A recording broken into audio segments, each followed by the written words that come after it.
with Scott Allen. Hello, I am your host, Scott Allen, and this is Phronesis, Practical Wisdom for Leaders. If the topic is leadership, I'm in. I've spent more than 20 years in the field teaching, learning, writing, and questioning.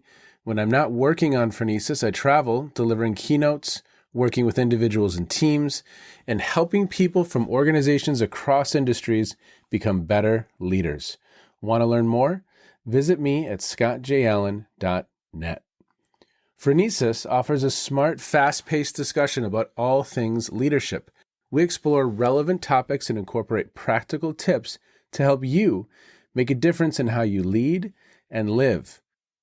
Listen Notes lists Phronesis in the top 3% of podcasts worldwide. Phronesis is the official podcast of the International Leadership Association. ILA brings together those who teach, study, and develop leadership, advancing leadership knowledge and practice for a better world. Learn more at ila-net.org. Finally, if you enjoy Phronesis, please subscribe to stay current on our weekly episodes. If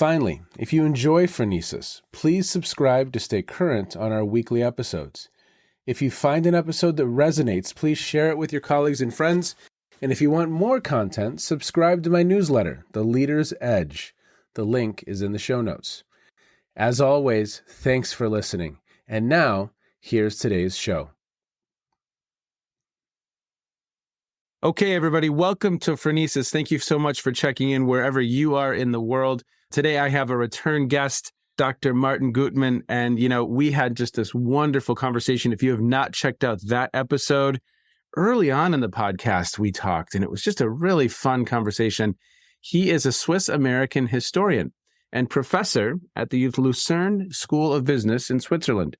His recent work includes Before the UN Sustainable Development Goals, a historical companion, which came out in 2022 with Oxford University Press, and just out, The Unseen Leader, How History Can Help Us Rethink Leadership.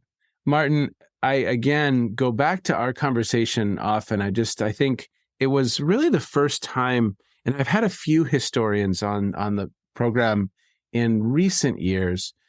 I just really love the perspective, and I love this strand of how we can explore the topic of leadership. So I'm excited to have the conversation today. What else do listeners need to know about you before we jump in and begin the conversation? Well, first of all, thank you for having me back. I had a really good time the first time around. What was that, 2 or 3 years ago? Yes. Maybe even something like that. And I do still listen to your show, even before I was on the first time, regularly, because you do bring in so many different perspectives on leadership, not just the historical one. So it's enriching, and that's why I'm happy to be back and have another discussion with you. What else do people need to know about me? I'm not sure. I'm the traditional academic, love teaching, love the research I do, love the writing, and have a couple hobbies on the side and 3 kids that keep me pretty busy. So that's my life in a nutshell. Well, if I remember correctly, there was running in mountains, if I'm not mistaken. Is that accurate? It's in your past, at least, correct? That is accurate.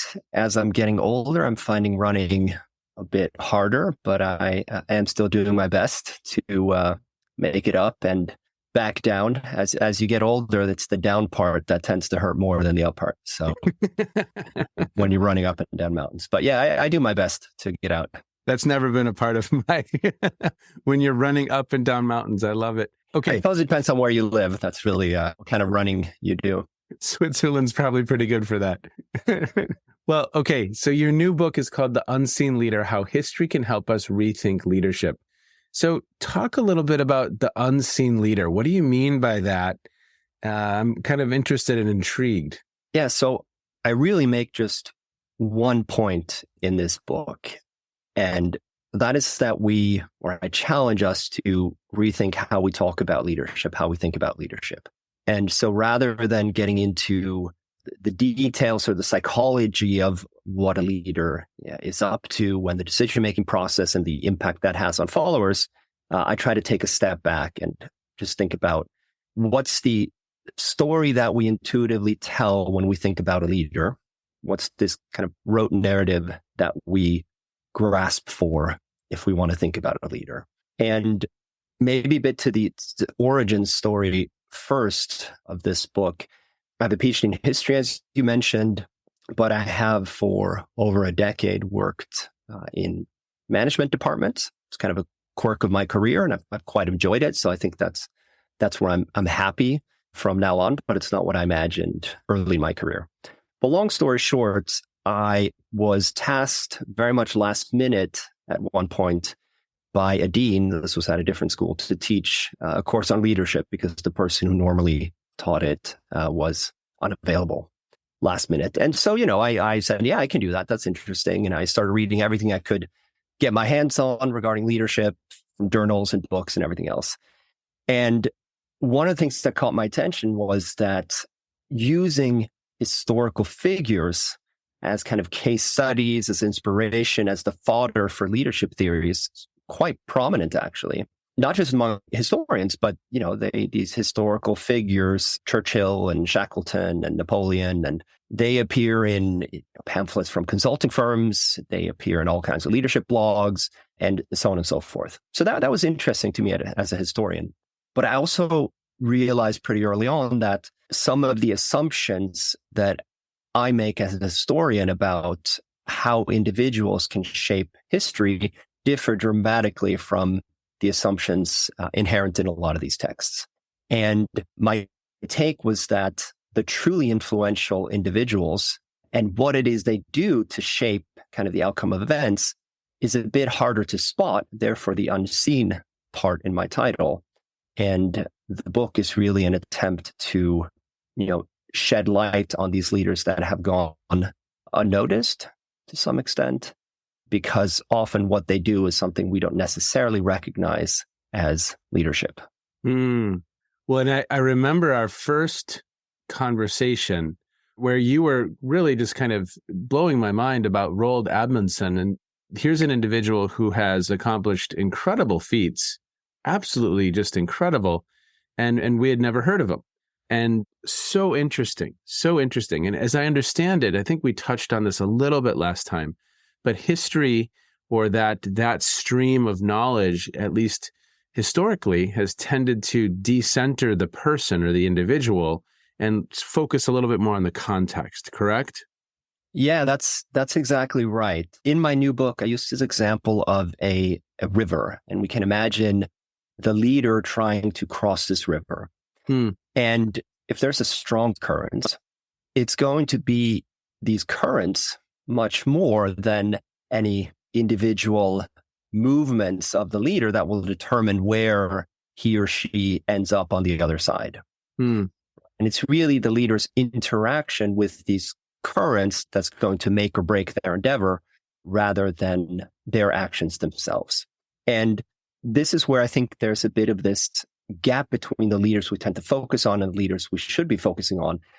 If somebody haphazardly jumps into the water, almost drowns, is making a bunch of noise, looking back in history, we tend to say, wow, that's the leader because this guy, he's really going for it. He's, everybody's attention is on this person. Whereas it might really be somebody who doesn't have to generate a lot of this excess noise, looks very steady, who finds the perfect way of interacting with these currents and makes it across without a lot of drama and a lot of fuss. And in terms of polar exploration, you're absolutely right. We talked about this last time. Roald Amundsen was this explorer who was just stunningly successful, consistently so, but his expeditions were always or nearly always drama-free. So they make for bad reading. Therefore, he doesn't make it into a lot of these case studies that are so popular at Harvard Business School and elsewhere. The explorers who kind of fumbled into things, made a lot of noise, had a lot of drama, and then somehow managed to extricate themselves. In the end, they're the leadership examples that are profiled in a lot of these case studies that are still used to this day. Well, and is that kind of dancing around the action fallacy that you talk about in the book? Yeah, that's the term that I kind of give to I would say it's our mistaken belief that leadership is characterized by movement and energy and drive and boldness in the face of harrowing odds. This lively action and this boldness is actually a testament to somebody's leadership mettle. So I find that to be false. And I don't suggest that being able to respond to a crisis isn't a good thing for a leader to be able to do. Even just looking more recently, Zelensky in Ukraine, I think when Russia launched this awful invasion, everybody, including the US, was expecting the Ukrainian leadership to flee. And they in fact offered, Biden offered Zelensky a ride out, said, we'll pick you up. You can relocate in the US. It's over anyway. And he's like, no, I'm going to stay here. I'm going to fight it out. And I know that this comes at great risk to me, to my family, and so on. And so in that case, he's staring danger in the face. That's brilliant. But that doesn't explain why Ukraine is still to this day successfully prosecuting this war. So there's a lot more at work if we examine a longer period that, is a true testament to the leadership and management skills at work. So that's a little bit of what I'm going for in the book. What I would also say is in terms of, a crisis, and Shackleton here is a case in point, this famous British explorer whose journey on the Endurance is kind of a pillar of historical leadership studies. I found in my research that a significant portion of the crisis that he was faced with was self-inflicted or could have been avoided or was avoided by other explorers, such as Amundsen. And then we have to ask ourselves, is the leader who kind of creates his own crisis and then manages to extricate him or herself the person we want to hold up as a role model and learn from? Or is it the leader who just doesn't end up in that many crisis situations? I would say the latter. Yes. You do touch on role in this book, and that's great. Are there some other individuals that maybe listeners haven't heard of? And I'm not asking you to go super in depth on them, but who are some of these individuals who just kind of quietly went about their work, did incredible things, and changed some of that course of history, like Amundsen had? Yeah, so in the end, I ended up profiling only 4 leaders in this book. This was, a decision I had to make as a writer. More examples would kind of give a broader pool of context and time periods. So there would have been a certain value in that. On the other hand, because I really prioritize us as the observer understanding the complexity of the context and understanding how the individual leader interacted with that, how they understood it, etc., it requires quite a bit of writing. You can't do this superficially. And therefore, to keep it at a book length, 4 was really the maximum that I could do. So it's really 4, biographical studies, if you will, under one roof. And so in addition to Amundsen, whom we also discussed at length last time, I profile Toussaint Louverture, who led the only truly successful slave revolt. This was on the island that would later become Haiti, against the most powerful European empires, the British, the Spanish, and France under Napoleon. And, he started off as an illiterate slave and worked his way up to be both a military and a political leader who, in my mind, stands out as one of the most competent in this period.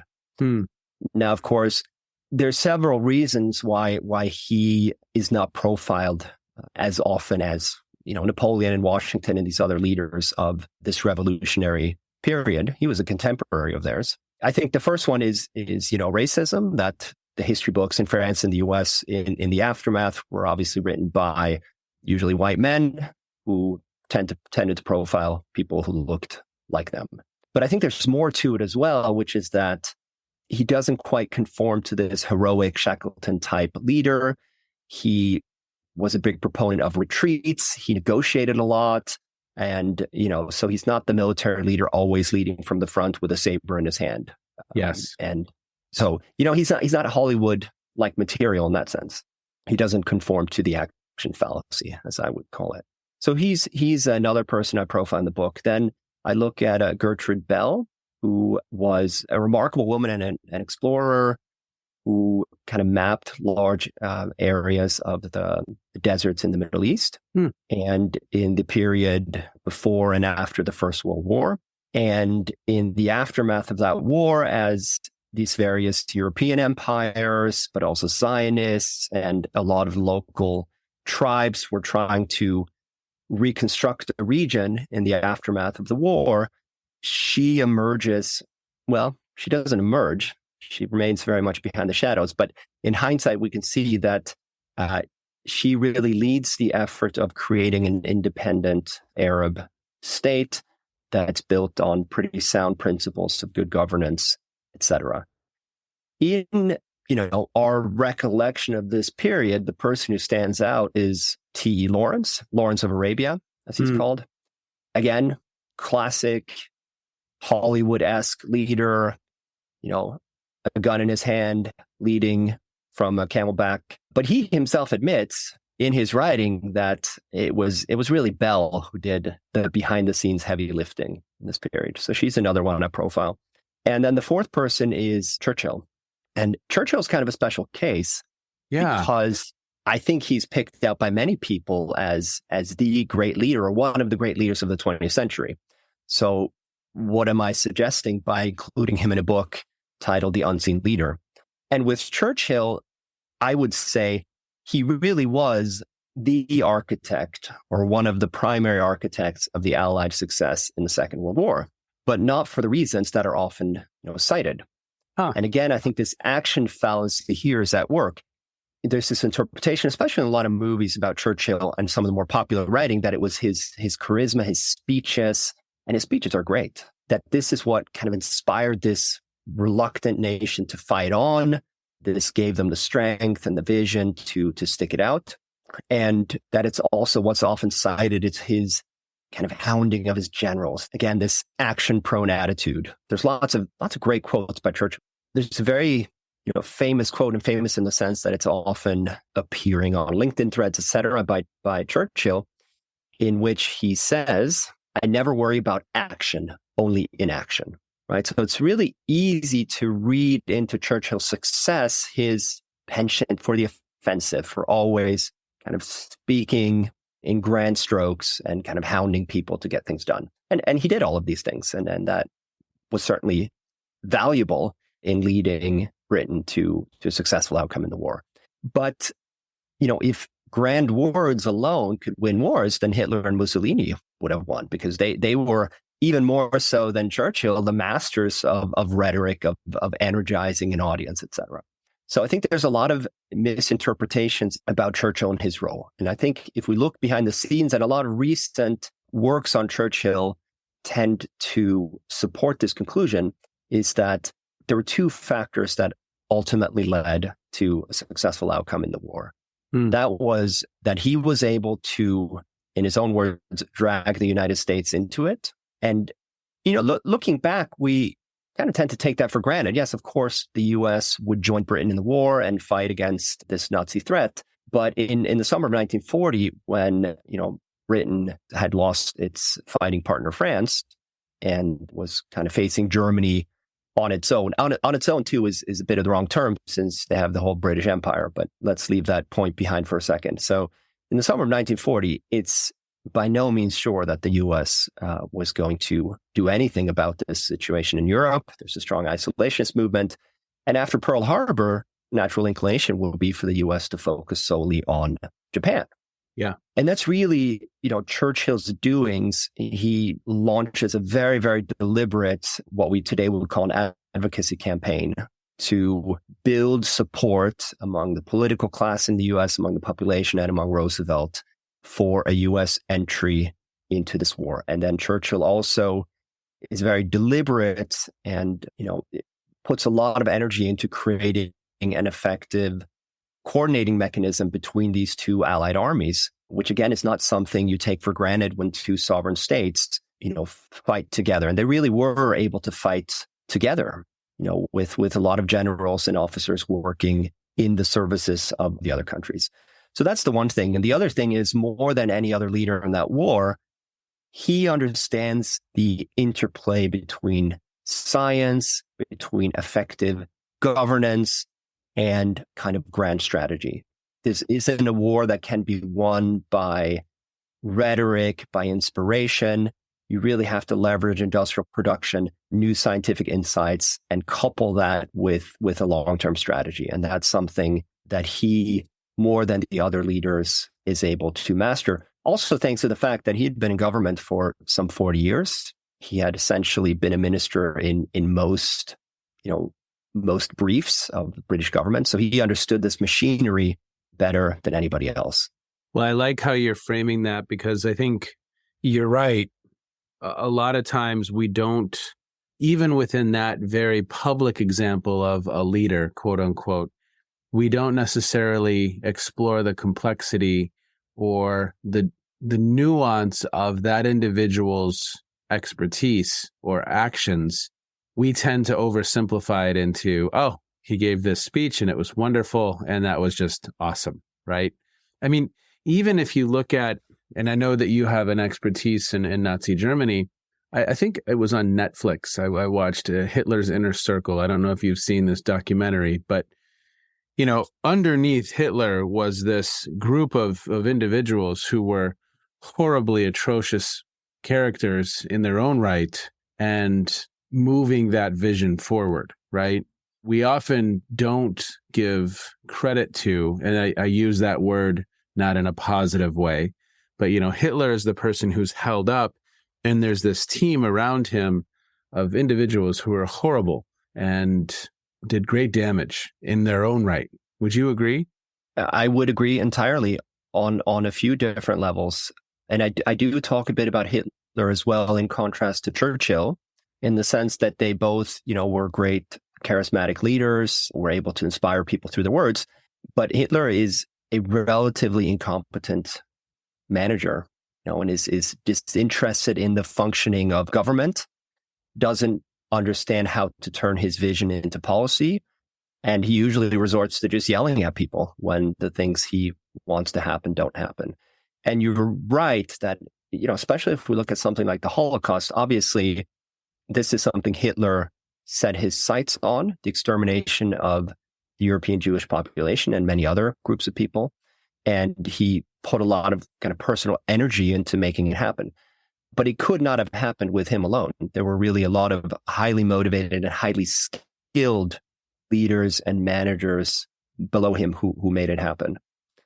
So you're absolutely right there. And I think maybe taking a step back and just discussing a more general question. I mean, I know that in some leadership literature, there's this distinction made between leadership and management. I think it was John Cotter wrote that leadership is about dealing with change, management is about dealing with complexity. I think that's a useful kind of analytical perspective to take to acknowledge that certain roles require perhaps more competencies in the other than the former, and certain people are better at one or the other. But I would say in real life, you need both, and they're often very intermeshed. It's kind of hard to separate them entirely. That's a bit of an artificial exercise.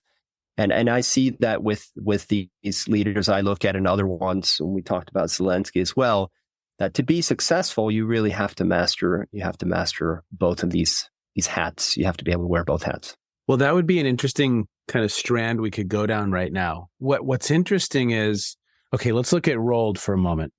Probably incredible manager, incredible at locking down the details, locking down the specifics. We're going to hunker down here for 6 months, actually get to know the people, learn from them, and there's insane levels of strategy there. But maybe he was less interested in some of that public self-promotion, making a big deal of this is what I've accomplished. And, some of that action fallacy where you have some individuals who may have fallen into some of that and then they're self-promoting. So it's so interesting, right? It's just, I wonder if some of these individuals were, I think of him in the very limited knowledge that I have, right? As maybe someone who is very interested in the puzzle and the work of getting that done, and less so interested in the fame or the notoriety or some of those elements of that work. Not that all leaders are interested in fame and notoriety, but back to your distinction of leader manager, it would be really fun because I imagine, again, he was an incredible leader in the fact that he could influence these individuals to really push through, because that was not easy work, right? No, that's absolutely right. And I think his case or polar exploration, really demonstrates that both of these competencies or skill sets are very much intermeshed. Like if you're a bad planner or a bad manager, things will go wrong when you enter these very icy and cold waters up north or down south. But yeah, there's the leadership challenges that, things are not going to turn out the way you thought they would.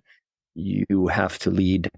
At this time, it was men primarily, through very harrowing experiences. You have to keep motivation high. So these things go hand in hand. And you're right that Amundsen was less concerned with promoting himself. He got better at it, or he became more interested in it over the course of his career, because he realized that this, as his goals got bigger, he required more funding. And he did not have the Royal Geographic Society or some other large London-based institution support him, the Royal Navy, etc. So he had to come up with a lot of the money himself through investors and kind of smaller foundations. So having a bit of a public profile certainly helped. But what becomes clear when you read about his life is that he was the opposite of a lot of the British explorers who liked the exploring side because of the access and the prestige it gave them when they were back in London. They liked the idea of being an explorer more than actually being out there. And for him, living for 8 months on the ice with the locals. Exactly, yeah. And for Amundsen, you really get the sense through his writing and the people who were with him on these trips and writing about him that he is in his element, and he would much rather be out there somewhere in the ice than at home dealing with paperwork, or paying bills or giving speeches. But I don't want to suggest that leaders who build a public profile are necessarily bad or poor leaders. I think it's just that is in and of itself not what sets leaders apart. Churchill was very deliberate and about how he built his own image from an early age on. And, was a prolific writer, liked to put himself as the center of that writing. So he was keenly aware of how he could shape his legacy. Gertrude Bell, on the other hand, refused the interview request that she got. She was completely disinterested in that. And Louverture, the other, main character I look at, falls somewhere in between. I think when it had a strategic purpose, he would write op-eds to newspapers, but this was also a different time where, people didn't have LinkedIn accounts and Instagram accounts. But again, I think it's a nice to have in certain scenarios if you know how to brand yourselves, but it is not always the key mark of somebody who is a good leader. Well, there's at least in our world right now, as we're kind of exploring some of these topics, I mean, my mind goes to the word intentionality, and that, I may not be disposed to be an incredible manager. Am I aware of that? Am I open to having that knowledge? And do I make up for that by having people on the team who have that skill? And then am I open enough to listen to those individuals when perhaps, my perspectives are limited, or my perspectives are not what the knowledge that's needed in the situation? I'm about to start Musk's biography, the Isaacson biography of Musk. And that's at least an interesting couple of the interviews that I've watched.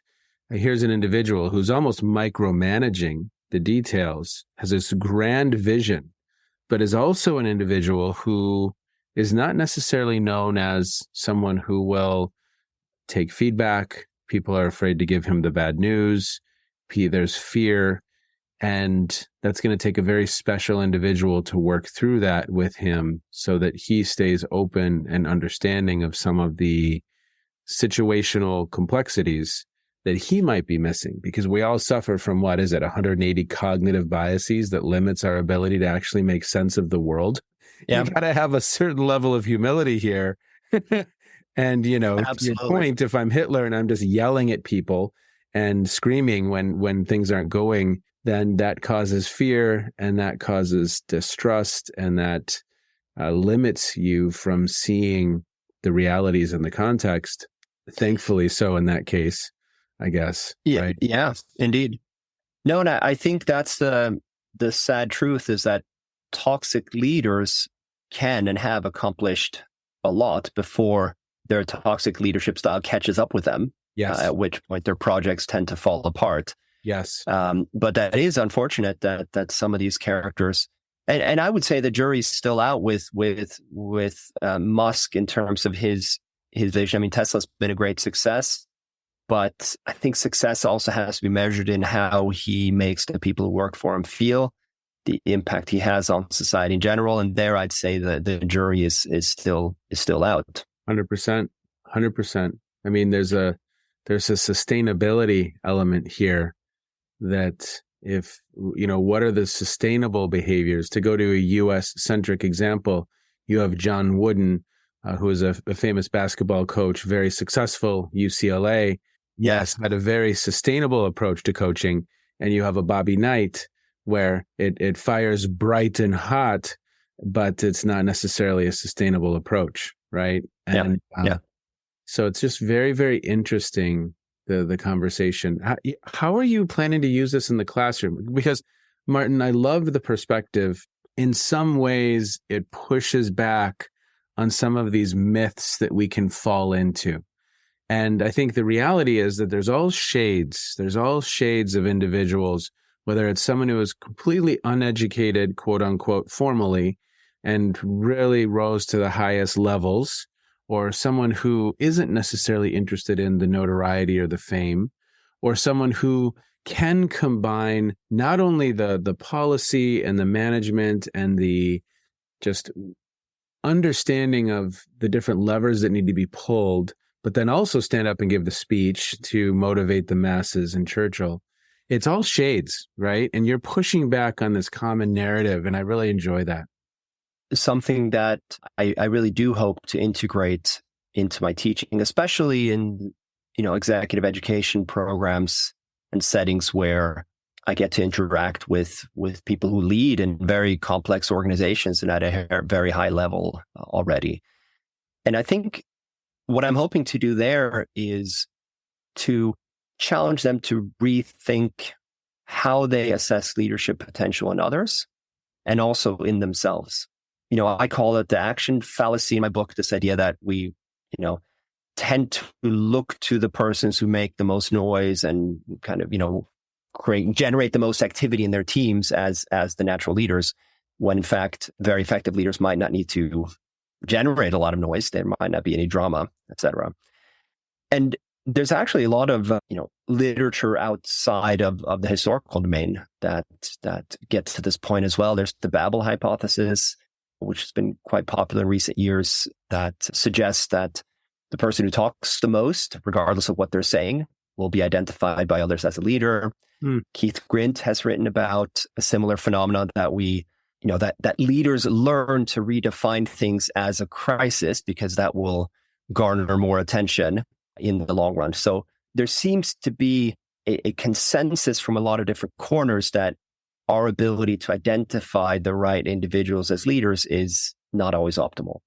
And I think that's what I would like to get across in teaching as well, is that maybe in the organizations or the teams somebody's involved in, perhaps there's somebody who really has a vital contribution to make or is already making a vital contribution, is influencing others in a very healthy and positive way, and also kind of shaping a positive outcome for that team without being noticed because, they don't fulfill our stereotypical Hollywood-esque notion of what a leader should look and behave like. And maybe that happens to be they themselves, because how we talk about ourselves, the story we tell about ourselves is, of course, also immensely powerful. And if you yourself don't conform to what you think a leader should behave and look like, then you might not take yourself as seriously as you should. Yeah, I may not identify that way. Fun conversation. Again, my mind is kind of on this Musk biography just because I find him to be an interesting character, but Isaacson will say that he manufactures drama. And, how sustainable is that? Right? It's going to be very interesting to watch. And you do have some of these individuals throughout history who are kind of forces of nature, so to speak, who can kind of move through that, across that river, and they do make a dent. And, of course, to horrible ends and to great ends. but by no means does it have to be that way. And by no means is that the only model that we should be looking to. So, sir, what have you been listening to? What have you been reading? What's caught your attention when you're not writing books and researching all of this very, very cool stuff? What's caught your attention recently that listeners might be interested in? So I haven't had as much time to read and listen to things as I'd like lately because I've been working on finishing this book. I just ordered Adam Grant's new book, Hidden Talent, that will be out in October this year, I believe.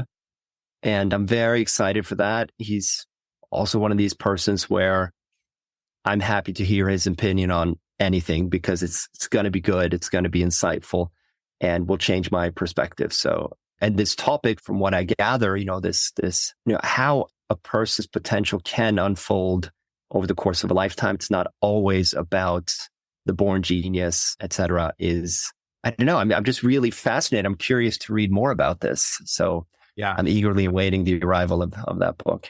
Well, and for listeners, Adam Grant gave a plug for Martin's book. So it's good if he's putting his stamp of approval on this. So we were talking ahead of the recording. I said, that is awesome. Congratulations to get his stamp of approval on a publication. I think it's just an incredible win. So good work on that.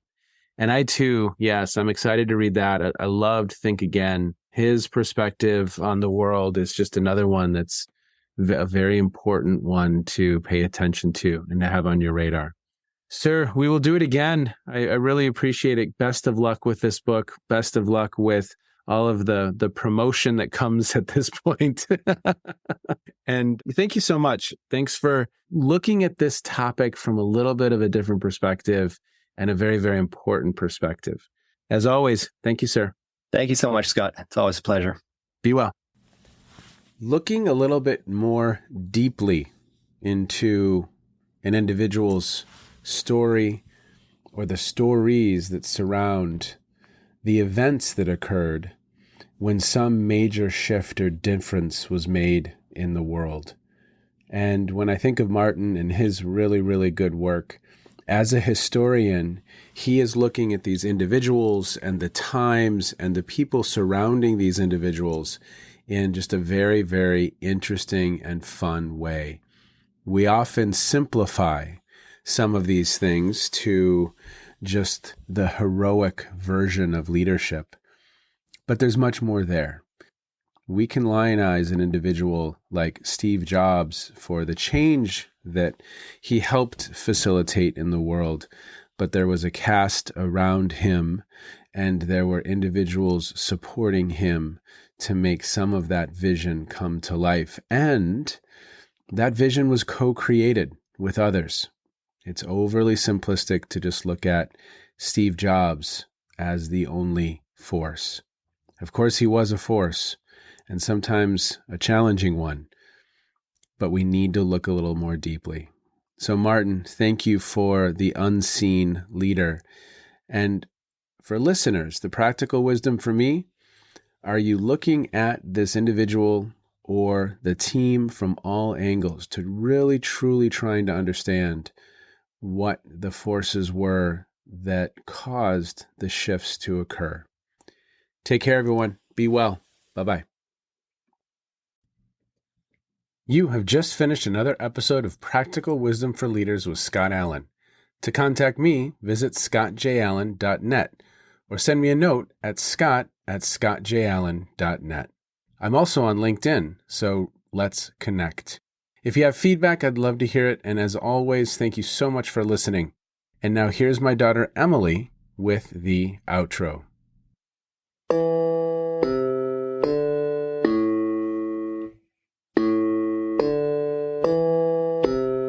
You've been listening to Phronesis, Practical Wisdom with Scott Allen.